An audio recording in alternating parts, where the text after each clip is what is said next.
Welcome to the Lost Signals Discusses Film and TV.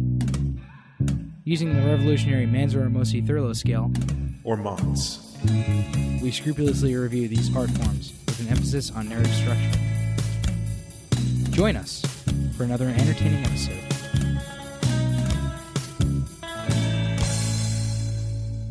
Hey, and welcome back to the Lost Signals Reviews Film and Television. I am going to be your host tonight. We are doing another probable Oscar movie. Very likely Oscar. If Beale Street Could Talk. And I'm going to be your host tonight, Steve Ramosi, joined by Jonathan E. Manzer. Probably it would be a crime if it wasn't. Yeah, I agree. And Scott Thurlow. Barry Jenkins, man. And Kick ass. Yeah, F&A. And I believe, Scott, you have the logline for us? Yeah, so you just said, hey, yeah, so I'll just go with Bombs Over Beale Street. Obviously. Maybe not quite relevant, but we thought it was funny. So for some reason. Yeah. Agree. So, that being said, Scott, do you want to start us off with the plot? Sure, man. So this centers around a young couple, Tish and Lonnie, who are living in New York around 1974, I believe. I was going to say around the 70s, but I believe it's definitely 74. This is based on a James Baldwin novel as well, so that'll come into play later. But it's about their lives. Like, they clearly are in love with each other, have been lifelong friends, and become basically, like, they're not married per se, but they might as well be. But they're young and struggling, and they're trying to make ends meet. Tish ends up getting pregnant. Meanwhile, Lonnie is accused of a very serious crime. Fonny.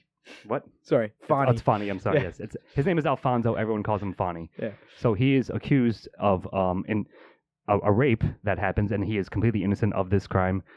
But still, because of the system, which we'll go into, he's put in jail. He's basically tagged for it, and they're trying to, like, do the best they can to, like, prove the case that he's innocent and so forth. And it's just about, like, their relationship and how they try to keep it together and do, pretty much, even though given all the circumstances and the struggles that they go through, and they're helped out by their family along the way as well, who are a great supporting cast.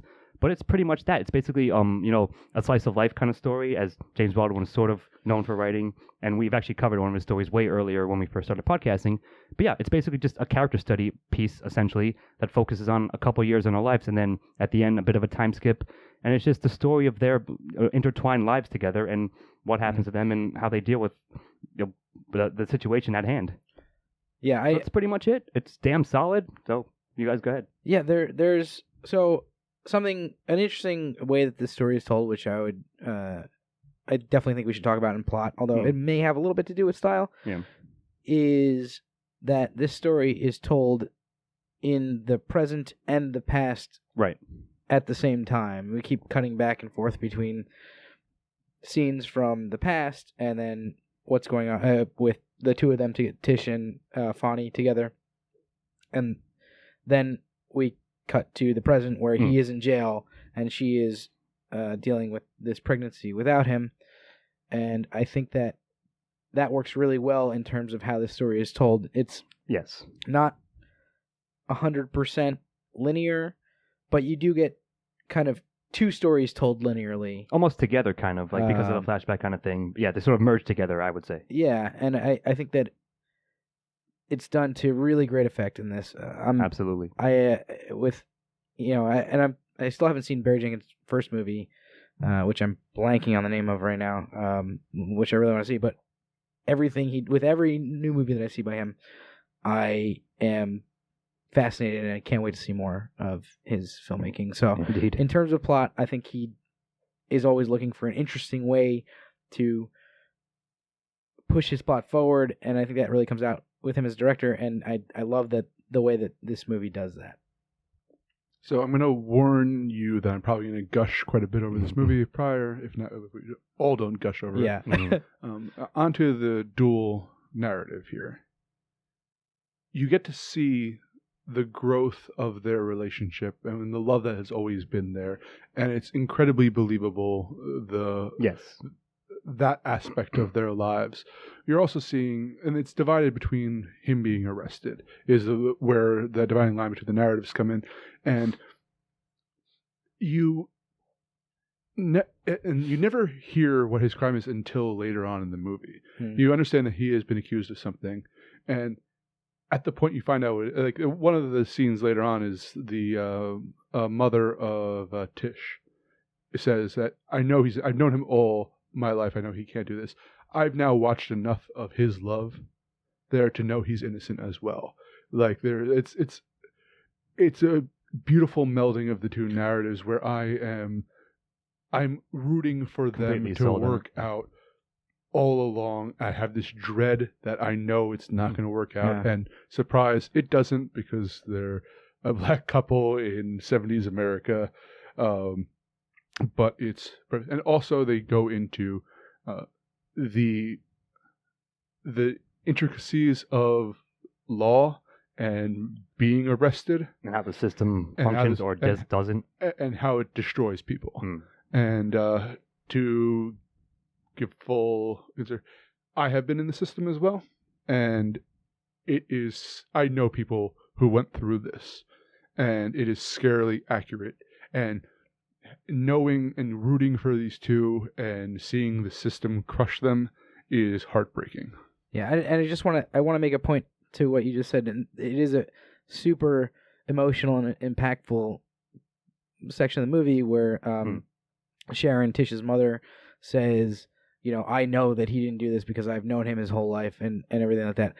I feel like that would have perhaps for me fallen a little bit flat if there was not for the fact that it was set up. Well, if there wasn't also Tish had done like all this detective work and says it right in the beginning of the movie where it says like it is literally impossible for him to have done this thing that they are accusing him of. Not only that, I mean, he had a legitimate alibi as well. He not only did he have an alibi, but the thing that they said on record that he was accused of was impossible for him to do. Yeah.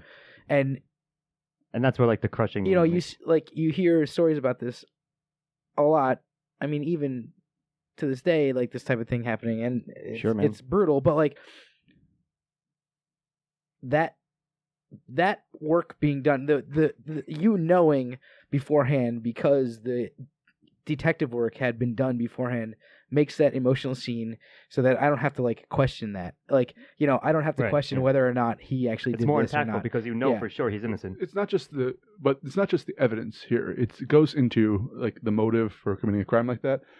I know by having seen the way they look at each other that their love is true, and there is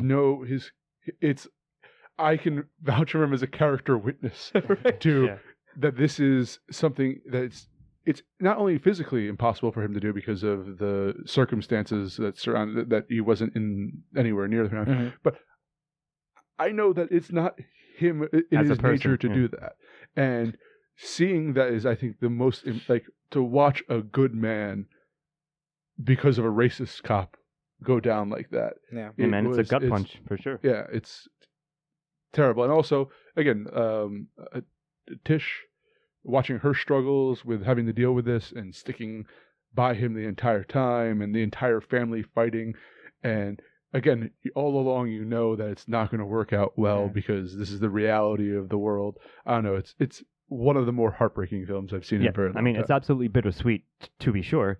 And I think if we're going to talk about scores now, I'm going to give it a full 3 points, full credit, because it's exactly 2 hours, and I don't say it breezes by, but it's so well put together. And maybe that also goes to style a little bit, and a lot of perhaps other questions later on. But it works so fucking perfectly well. It's a perfect adaptation from the novel, which we have not read, to be fair, but we might after this. I assume it's a perfect adaptation. Yeah, it clearly seems to me like it was a good adaptation, having not read the original source material. But all I'm saying is, like, as the film itself, it was perfectly spaced out, and like you said, the two narratives sort of weave together very well. You understand what's happening and what happened when and why, who these characters are and what they're doing, and then how they're facing what they're facing. So I'm just saying, my argument, I don't think you guys can argue against me, because I think the narrative was perfectly executed in this film. But it's also engrossing, because I really want to see how this played out, hoping beyond hope that it's going to turn out differently than I expected. That it's going to turn out. That's a credit to it as well, because you're almost, you can be like, I think it's going to work for them, even though, like, logically, I know it's not going to. It shouldn't. And you know what sucks? I feel like if there was a happy ending to this movie, it would have felt like a cop out. Yeah. You know, That's- I know, like you're right, this is the only way it can end, it's but the you harsh don't thing want of like the reality. fact that you don't want it to end this way Yeah. is a testament to the how this movie's plotted and how it's Yes. and then the acting and like everything about it is comes to this one conclusion that you know has to be the conclusion, but you so badly don't want it to be. Yeah, absolutely. Well said. I can't say it better, and that's my evidence for 3. And yeah, it's one of my easier 3s that I've had in a long time for plot. I'm giving it a 4, but He's off the charts, ladies and gents.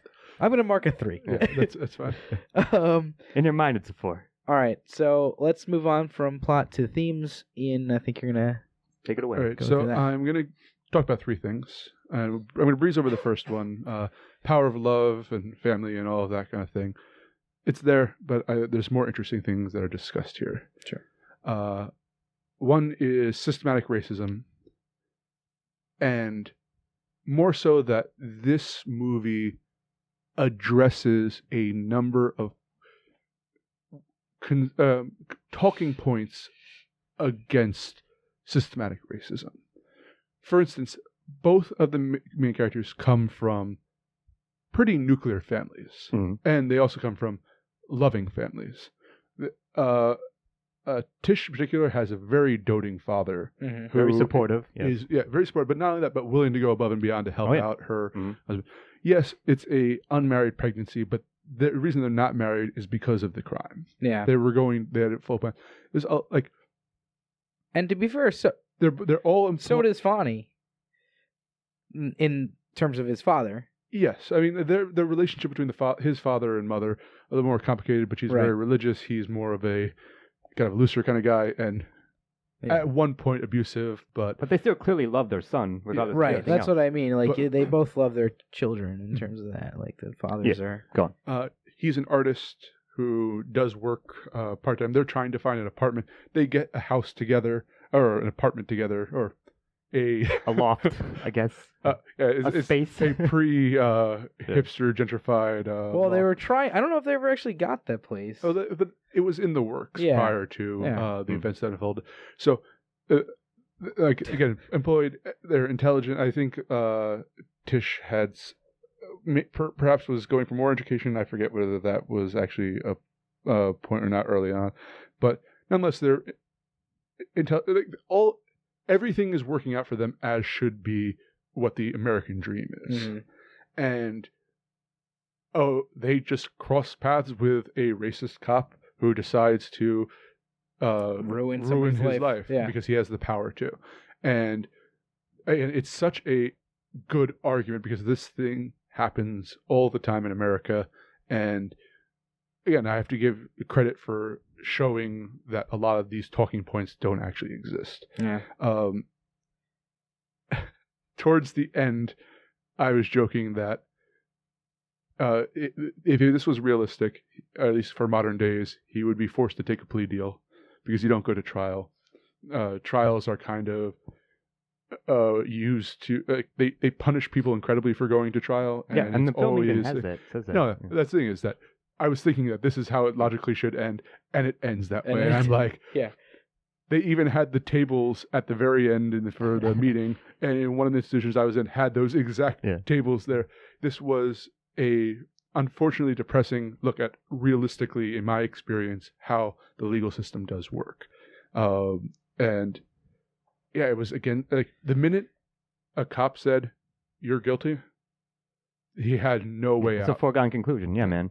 And that's fucking scary. Like, yeah, that's the reality of back then, and like you said, even to this fucking day. Yeah. And it's brutal. It's harsh. It's unflinching look at that, but it certainly was like, again, very well handled and contained. It didn't. The movie did not slap you in the face with it per se, but it was always there, always present. In fact, it like not ripped them apart, but it messed up their lives hugely because of the institutional racism involved in this shit. They even found a lawyer willing to fight for them, and it didn't. It still change didn't help. Yeah, man. Now I could see it actually being a difference between the book and the movie, between the plea deal system, because I believe that's kind of a more modern crime against prisoners. But I could see that being updated. But I don't know. I didn't read. Well, yeah. I mean, I guess I definitely want to read this book. But, yes. So in terms of themes, I just want to say that yes, it is a very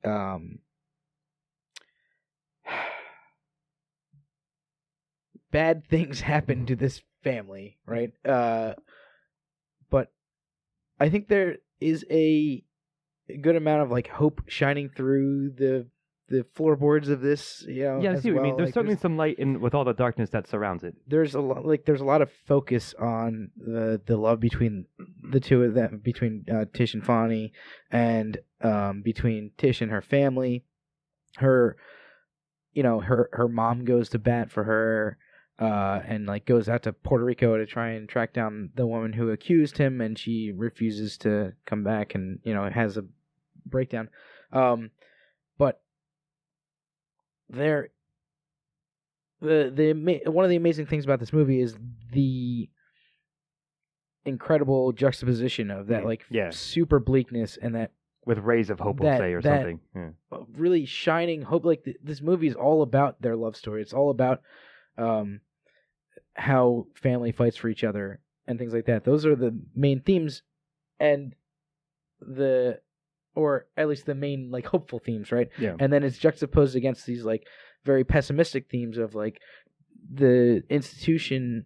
There's institutional like racism in the justice system, especially in the 70s. I mean, it's not like it's not there now. It's the same fucking thing. But like, I guess in a different, more open kind of way in the 70s. And I don't know. I think it does such a good job of not letting you go too far to one side or the other before bringing you back, or like giving you a reality check if you're on one side, like, oh, things are gonna work out okay, or when things seem really bleak, bringing you back to like this place of like, well, there's some still hope there and love involved here, even at the end when he's in jail for who knows how long. I think he got an 8 with an 85. I'm going to be guessing. There's I mean, yeah, maybe, but like there's a really touching scene with him, and like his family comes to visit him, and there's hope that he's gonna an 85. Is that what is that? He has to do 85% of the 8 years is a violent crime, but okay. Nonetheless, I don't.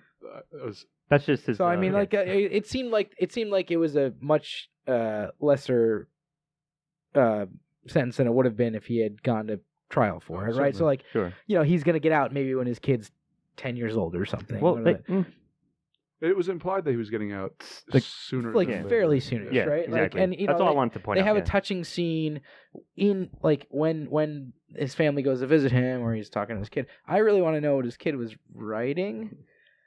That she says, there's a point in that scene where his kid's like drawing something, and he looks at it and he like looks shocked, and then she says I told him about it. And he writes it all the time. Yeah, and I don't know what it was. I took that as his parole date.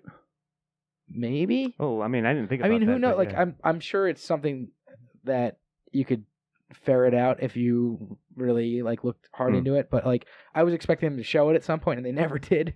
I was like, oh, no, man, I think that's fine. But I do remember that little detail for sure. Yeah. All right.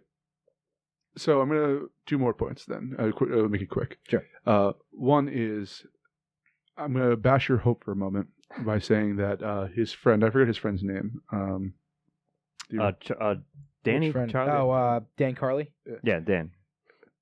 He got out and he's back inside by the end of this movie. Yep.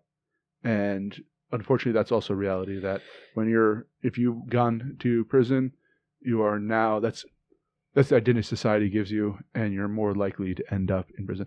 Benefit though, and is that a strong family and a family willing to fight for you, you're more likely to stay out. Good support system, yeah. So I think that he has a son, a wife that loves him, and a strong family unit around him.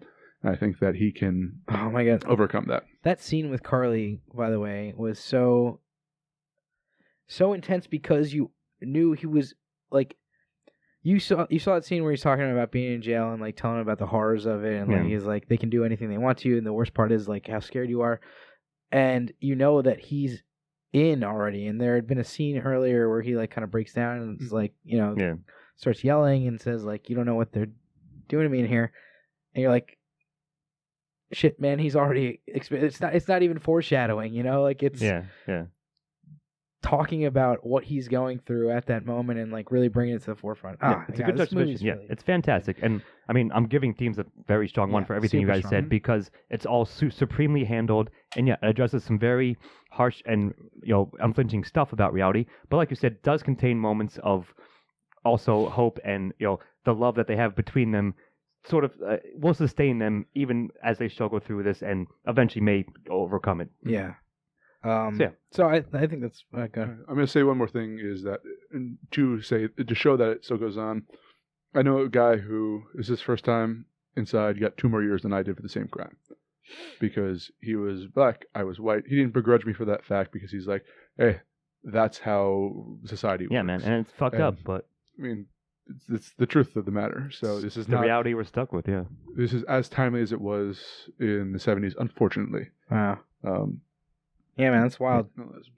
So yeah, 2 more years for the credit on accuracy of that. Being black. For the color of your skin. Yeah. Anyway, shit. We're all gonna give that ones. Yes. I'm gonna move on to antagonists. So obviously, I think it's just the institutional nebulous racism. Criminal justice system. The societal workings of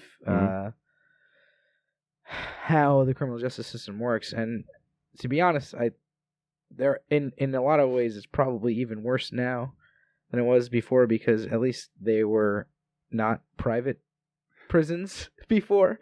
So now I mean, people are getting bonuses for putting people in jail. But yeah, I mean it was kind of like it's taking a look at how a lot of people in the criminal justice system were there to keep people who were not like them down, basically. And maybe that dickhead cop. I mean, if you need to boil it down into one single person. That's what I was going to say. Sort of like institutional racism, and he personifies that essentially, right? But that certainly is what screws them over. Like they're a perfectly fine, stable couple, like trying to live their lives, and because of the inherent prejudice in society, they get completely fucked over, and then have to deal with it, the fallout of that. See, what I like about this is, even though it is tackling racism, the circle of people in their lives isn't solely like they're like black people. Like they have that friend who is Hispanic or something that runs the restaurant. Mm-hmm. They have the landlord who is willing to rent them a place, even though they've been denied almost everywhere else. A Jewish guy. Yeah. The old Italian woman. Nice old Dave Franco. Believes in love. The old Italian woman who's like they're regular customers of mine. Yeah.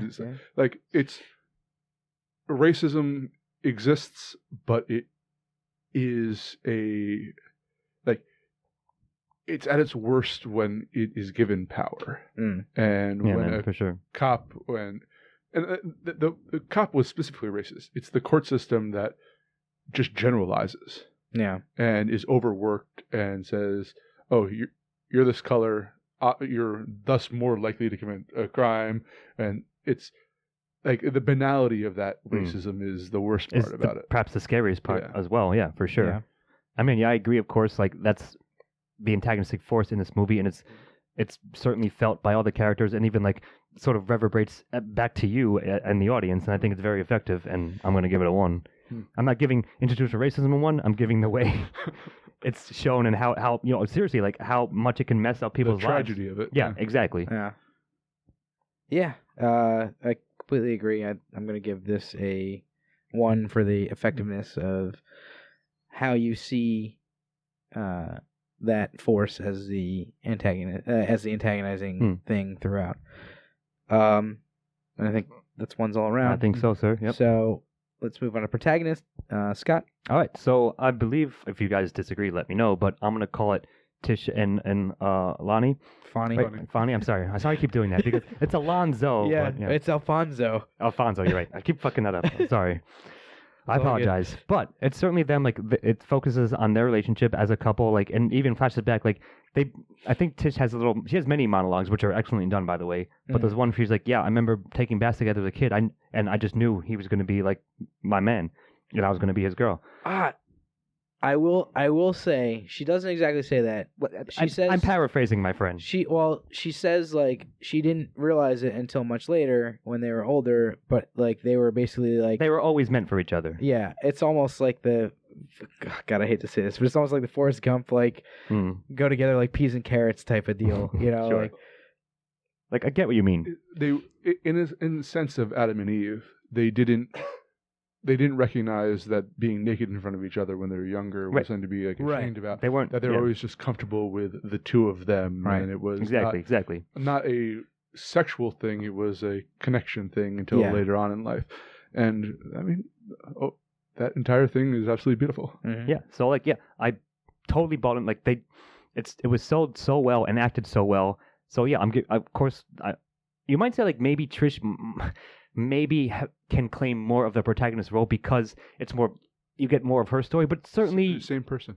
Yeah, all right. That's pretty good. That's what she says. She says like we're in the same flesh skin. or something. Yeah. No, you're right. True.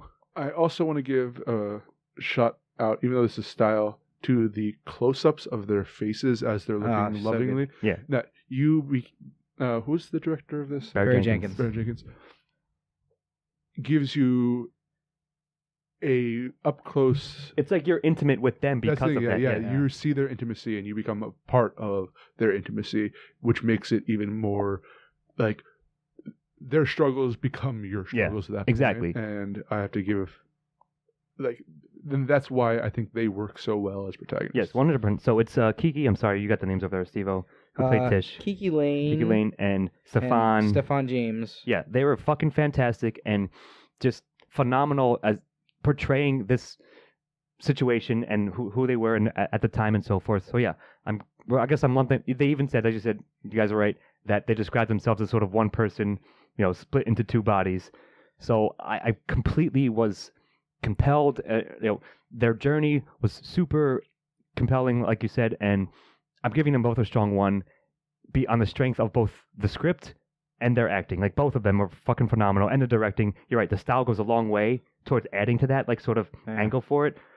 But that I'm not saying all that means it adds up to a very strong one for me, for them as a couple. Completely agree. And as characters even. Yeah, I think that Kiki Lane as Tish and Stephen James as Fonny, they both do. They have outstanding chemistry together, and like, well said. I completely believe her when she says, like we were close from childhood. We were always like one being, like all of those little breakdowns that she gives, the little monologues that she gives. I'm guessing they're basically directly from the book. I very much would bet on that as well. Yes, they're so perfect as little fucking spot breakdowns of, breakouts of the narrative, and sometimes they're like narration, and sometimes they're something else entirely. I don't even know how to describe them, but like it's almost like in Goodfellas when they when they like do the over like the as far back as I can remember. Yeah, exactly. But for this like very personal little story, right? It's so good. No, that's a really good parallel, and yeah, it is so well enacted and portrayed and done that like you almost can't help but follow along with this. If you cannot get invested in this story, then you are literally a robot. Like I don't know what to say. Yeah. So I think it's very strong ones. That's I super am strong. literally a robot, and you were still invested. Yeah. So fucking A, like even more evidence. Perhaps even a robot can feel. Yeah. Now, as I die, I know what it means to live. But yeah, all I'm saying is very, very strong one for protagonist angle on all fronts, portrayal and the script and so forth, and the characters and actors. Yeah, completely agree. All right. So that's going to bring us to supporting characters. Ian. One of the best supporting casts I've seen in a very long time. I they're all memorable in their own way. They all have their own little kind of quirks, but are definitely not just one-dimensional. The two dads in this. Okay, so I'm going to say Double dads. I adored Fonny's father when I first met him, and then there's a scene where he hits his wife when she's being a real bitch to Trish. The Tish. Yeah. And I'm like, oh, I can't like you anymore. And then I continue to like him afterwards, so I don't know what that. He wins you back over. But like their entire family dynamic on both are great, and I just want to say Tish's sister, which I forget her name, Ernesta. is Ernesta. perfectly sassy. Yeah. And she says everything I wanted to say to every character. When Tish was kind of embarrassed and had her head down, she calls her out on that. When the Fonny's mother's being a bitch, she calls her out on that. And even her calls sisters. Tish Jezebel when she goes to work for the perfume department. It's yeah, man. Everything. She's sharp as hell. Yeah, and I adored them all, and like every single character in this, even the ones I'm not supposed to like, I don't like them, and I'm glad when they get their comeuppance. Right. No, I feel you. Well, of course I agree. Like, yeah, it's a great. It's not. I don't want to say it's an ensemble cast, but it's a decent amount of supporting characters because it's basically both their families. More so Tish's, yes. But I'm gonna give a shout out to Regina King, which the Golden Globes already has done, who played Trish's mom. I thought she was fucking phenomenal in that role. Tish. Sorry, that's what I said. I thought you said Trish. Well, if I did, I meant to say Tish, and I believe I've been saying it correctly this whole time. All right. Regardless, I think her name was Sharon in the film. Yes. But Regina King, fantastic. But you're right. Like Joe was also her husband and Tish's father. He was great. Like, and even like so, it's, like the more like I guess tertiary characters, even like you said, like James Franco has this almost basically a cameo as a little the guy who is renting them the apartment. He's thematically pertinent. Right. To exactly. The But he plot. fits right in there. Like it. Yeah. For sure, and like you said, like we get the dynamic of their families like almost right off the bat, and then we see them, at least a bunch of them still like as they try to add and at least try to support and help and carry through the situation that's happening to their respective son and daughter. Yeah. So yeah, man, like it was fucking fantastic, and yeah, I got to give everybody credit, but I just wanted to give out. I think Regina King was my favorite among them. Yeah. But they were all top notch. I give out a shout out. We can continue. Give a shout out to his Fonny's buddy, Pedrocito, Diego Luna. Yep. And played by Diego Luna, and also his other buddy, Dan Carley, played by Brian Tyree Henry. He's all about that paper boy. If you recognize him, he was in Atlanta, so yeah.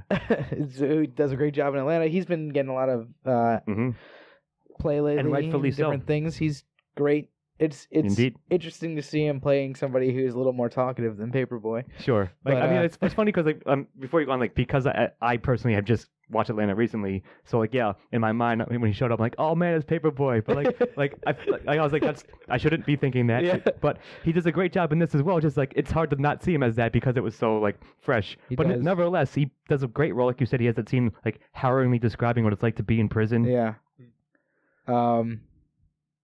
Dave Franco as Levy, I believe you guys said already. The woman who is accusing Fonny of raping her, Victoria Rogers, played by this actress Emily Rios, also does a fantastic job. She was good for the brief moment she was there, but again, she was very believable and fit right into the story. The scene where she breaks down in Puerto Rico is incredible. Yeah. Between her and Sharon. Great scene. Oberyn Martell shows up at some point. I just want to give a shout out to, even though, again, I don't know if his character, I think his character is the least necessary of the characters in this, but the fact that he can't look at her. Yeah, that's true. And she like tries to, she's like, look at me. I'm trying look to at the explain. picture of my son here, and he is like, yeah, I'm looking, but is looking away. Yeah. That was a really well done scene. Yeah, man, it was impactful. It's great For sure. The dickhead cop is good at being a dickhead. I forget what his actor's name was. Officer something. Officer Dickhead. Officer asshole. But yeah, like everybody. So like the thing that's crazy about this is not many of these characters, other than the family, are recurring, or more recurring more than twice. True. But they all do a fantastic job in the Right. small amount of time For whatever they have. time they do show up. And I have to give absolutely full credit for that on supporting characters for 100%. Beale Street. Gush, gush, gush. Indeed, yeah. More gushing, please. Well, I will. All right, so that's gonna be ones for everybody on supporting, and we're gonna move on to dialogue with me. The dialogue in this is, I love it. I think it's wonderful. It's stellar, man. Not only so, like I was trying to decide whether I wanted to include the monologues that Tish gives as part of the dialogue. I don't think it matters where you place it. As part of the dialogue or style. I mean, it's amazing. But she's not actually talking to anybody. However, it doesn't even matter because everybody's conversations in this are We've come up to this problem good. before, Steve. I'm sorry. Where do monologues lie on the scale of dialogue? Regardless, though. It's a log. Yeah. Some sort of log. Uh-huh. We'll just start calling it log. It's log. It's big, log. it's heavy, it's wood. But yeah, no, it's the interactions between characters in this movie are so good, and there's so much done with nonverbal communication in this as well. The looks that characters give each other, the body language that's going on in all these scenes. There's so much attention paid to the little details. This maybe even isn't a place to talk about it, but there's a scene that almost seemed out of place to me, but it was amazing, where Fonny is just smoking a cigarette and like finishing up doing his sculptures. And I like it'll stick with me for a while, the part where he takes a drag and like blows the sawdust off I remember with the smoke, like with his smoke breath, and like that is just a great shot. And there's so many little things like that in this that, like, if you notice them, they're amazing, and you could possibly even like go through this movie and like I'm sure I missed a ton of things that were amazing as well. But speaking of the melding of style and dialogue, there's a bar scene between the two dads, and one of them's in focus on the I guess the stage right side of the thing, and the other character is out of focus on the far, like as they're giving the it's just such a like well shot. Scene. I'm like, but the way he does meld style with what the characters are saying, yes, for sure, man, you can't escape from. So good. So I'm giving it a very, very strong one. Man. And all of those scenes where there are two people talking, the camera movement, going to whoever is actually the one talking is incredible. I'm going to talk about that more in style, but so will as far as yeah. dialogue, I'm going to give that a strong one. Yeah, I mean, you guys are right. It's hard to like extract. They're sort of inextricably linked, right? Like they're entwined very nicely, and that's why it's like in the hands of someone else, it might not be as effective, but because it's done in such a way, and like we mentioned earlier, that again, I would heavily bet that many of the lines, at least a number of them at least, are taken directly from the original novel. There's no need to change them because they fit so. It is absolutely perfect for what is happening in the story, in the narrative. Yeah. So yeah, I can't say much more other than I felt it was super natural and organic, and again, that's a credit probably to the original source material and to the if they did change or adapt anything, and completely believable. And yeah, because of the way the style was used to show you the interactions between all these characters, that also is a big factor into making it an incredible movie. I completely agree. So that means I'm giving it a 1. All right. So that's ones all around for dialogue, and let's move on to style. Scotty, talk about that some more. Yeah, man. Like I said, so it's you might not notice it at first, but that like because it's very like a lot of close-ups, you feel as if you're like right in everyone's faces, like with them, like when they're having intense conversations or just even like normal conversations, like regardless of what's happening, you feel as if you're like literally like standing next to them, or even like are them, or in some weird way, like if that makes sense. So that is such an effective thing to get you invested and melded into the story. So when things get intense, then yeah, you feel that tension way more than you probably would have otherwise, were it shot a little bit differently, right? Where it's shot like more traditionally, I guess I'll say, or at least with like a more removed shot. Right, so that adds so much to it. It almost feels like a stage play kind of thing. Like we mentioned, like kind of reminded us of Fences a little bit here and there because of that angle. But yeah, it's just so fucking effective. And I'll leave one of the big things for you, Steve-O, but I will say the soundtrack was also perfectly matched. It was phenomenal every time it came up.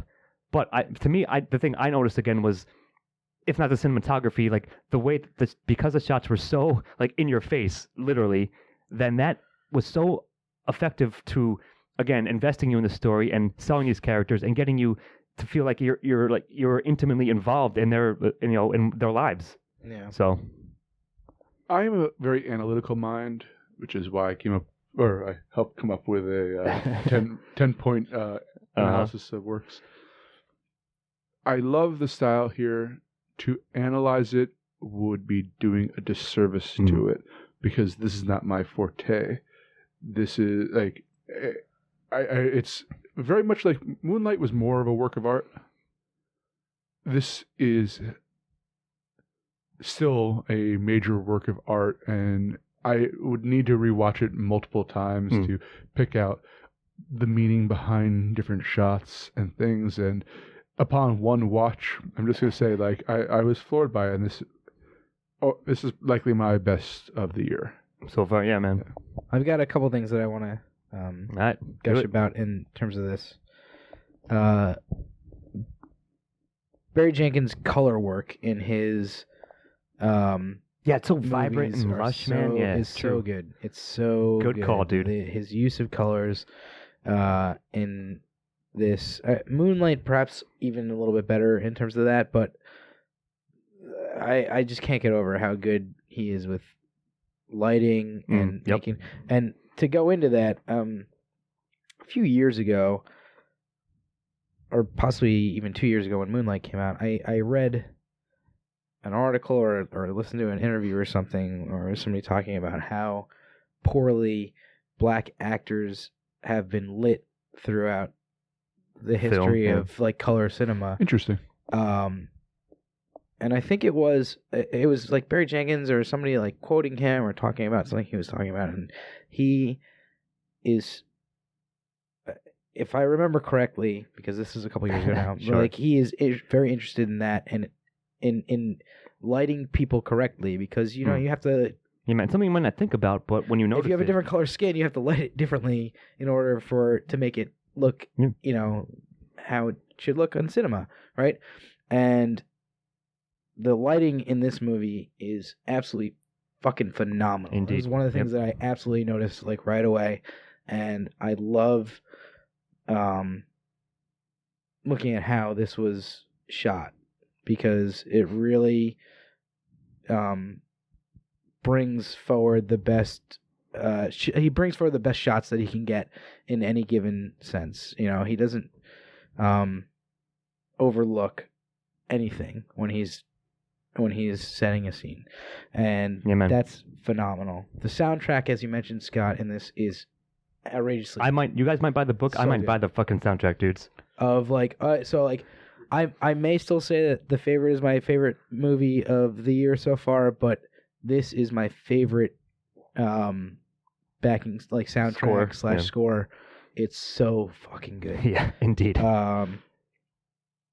And I wanted to mention, because I started talking about this in dialogue, but the way that the continuity of discussions between characters is held in this movie is phenomenal.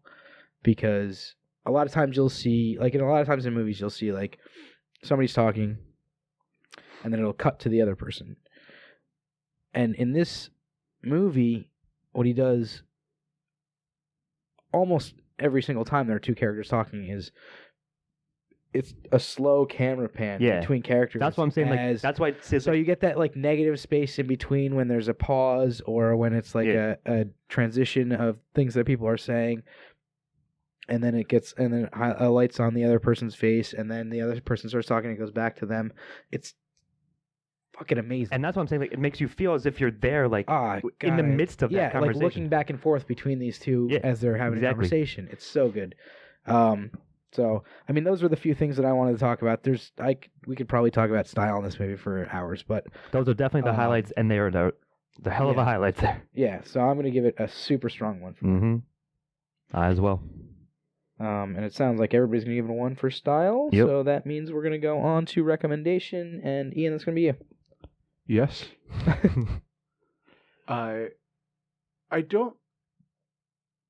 If you're racist, you might not like this film, but I recommend. And also stop watching listening to us. Fuck off. No, you should watch this film if you're racist. No, absolutely, because I think it's one of the more impactful. Like I think back in Detroit, for instance, which was very unapologetically in your face about this. This is a tragedy about racism that's really touching and affecting. And I mean, I could see people not liking it, but I think they're wrong about not cinematic idiot. But you're wrong. But no, it's this is everyone should watch this movie because it's an important film. Yeah, man. I mean, I 100% recommending it. I love this movie. I wasn't sure what I was going to think about it, like going into it. Like we were just doing it, another Oscar movie. But yeah, coming out of it, I was like, shit, man, that might be. It's up there in the top 3 films I've seen this year of a complete package, artistically, cinematically, and portrayed and so forth. So I 100% recommend it. And yeah, I am looking forward to whatever Barry Jenkins does next because I think he may be the next one of the next great auteurs of our time. Definitely. Yeah, no matter who you are, this is a movie to see, I think. It's got something to say. It is one of the best done movies in the last, maybe ever. Since Moonlight? Since Moonlight. Yeah, one of the best done movies since Moonlight. It's a movie that I think in retrospect will be in some of the pantheons of film. Yeah, I could see it definitely doing that, and rightfully so. I don't think it'll ever be in the discussion of best movie ever, but it'll be in a lot of discussions of some of the how to make movies a fantastic fucking movie. Hopefully, if the AFI ever gets to redoing their top 100, I could see this making a case for getting into it for sure. So I 100% recommend it. If Beale Street Could Talk. James Baldwin, based off a James Baldwin book, written and directed by Barry Jenkins. Check it out. Yeah, it's fucking top notch. We don't have much else to say. Yeah. Other than that, you've just heard us gush, and I can, like I said, like we all said, deservedly so. Yeah, it's emotional. Which leaves us a final score of. So we all gave it a 10. It's a 10. Do we all agree that it should be a 10? Yes. Yes. 100%. Me too. Yep. This is one of the shorter discussions on whether or not it should be a 10. I think.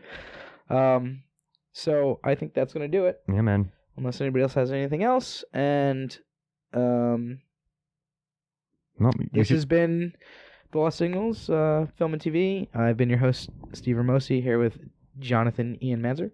If Beale Street could talk, it would say go see this movie. And Scott Thurlow. Fuck you. That was going to be my fucking sign off. Way to steal it. Yeah, so good night. See you next time. Editing and engineering by Christopher Morgan. Music by Christopher Morgan. Check us out on YouTube and iTunes for the shows, and on Facebook and Twitter for updates. Or mods?